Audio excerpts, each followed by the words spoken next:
شوێنی پارکی ماشێنەکان لە مزگەوتێکی هەمکۆڵی شەریف لە پەرمەنگە هەم لە بەریتانیا بۆتە جێگەی مەیتخانە بۆ دانانی ساردبوونەوەی لاشەکان کە 150 لاشە جێیتیادا دەبێتەوە. ڕۆژانە چەندەها جەستەی مردوەکانی کۆڤید-19 بۆ ئەم مزگەوتە دەگوێزرێنەوە کە بەدەستانی خوجەی حکومەت لەم دواییەدا تەنها ڕێگەیان داوە بە ئامادەبوونی 6 کەس لە پرسەکاندا، ئەوەش بۆ تەمایینی گەرانی بۆ کەسوکاری مردوەکان کە دەیانەوێت بەشدار بن. 6 and 7, sometimes 5 a day of COVID victims. 6 بۆ 7 کەس و جاروا هەیە 5 لە ڕۆژێکدا. زۆر ڕاخۆشە بە تایبەتی کە چاوە دەکەوێت بە مردنی دایک ویا باوکی کەسێک ویا خوشک و برایان کوڕ و باوکمان بینی 1 ڕۆژ بینیان بوو. شۆفێری باسێک تەمەنی 36 ساڵ بوو. شاری پەرمەنگە هەم زۆرترین ژمارەی توشبوانی ڤایرۆسی کۆرۆنای تێدایە بەراورد بە شوێنەکانی تری دەرەوەی لەندەن، بەڵکەش هەن کەوا ڕەش پێست و کەمینەکانی ڕەگەزی بامێت زیاتر تووشی ڤایرۆسەکە ئەبن.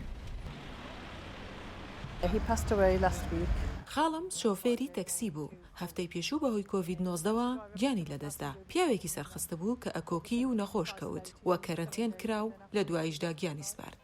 راپۆرتەکان دەڵێن لە 16 مردوەکان ڕەشپێست و کەمینەکانن.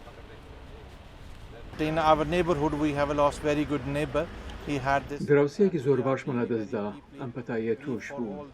زۆر بەداخەوەین بۆ هەموو خێزانەکان و دەستخۆشی لە کارمەندانی هێلەکانی پێشەوە ئەکەین.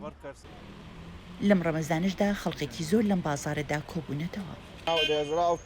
زۆر کەس بەم ناوەدا هاتوچوو ئەکەن بێ ئەوەی هیچ کارێکیان هەبێت پۆلیسیشی لێ نییە بیانێریتەوە ماڵ. هەروەها مردوەکانی کۆڤید-19 بۆ شوێنێکی تری پەرمەنگەهام بەرەو مزگەوتی گرین لین دەگوێزرێنەوە.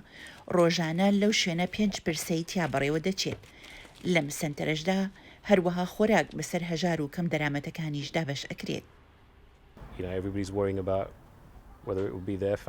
هەموو کەسێک دڵنیگەرانە لەوەی چی بەسەر خێزانەکانیاندا دێ.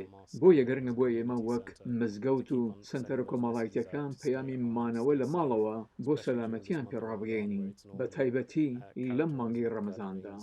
ڕێبەرانی ئاینی بە هیوان موسڵمانان لەم ڕەمەزانەدا لە ماڵەکانیان بمێننەوە تا خۆیان و خێزانەکانیان لە ڤایرۆسی کۆرۆنا بپارێزن.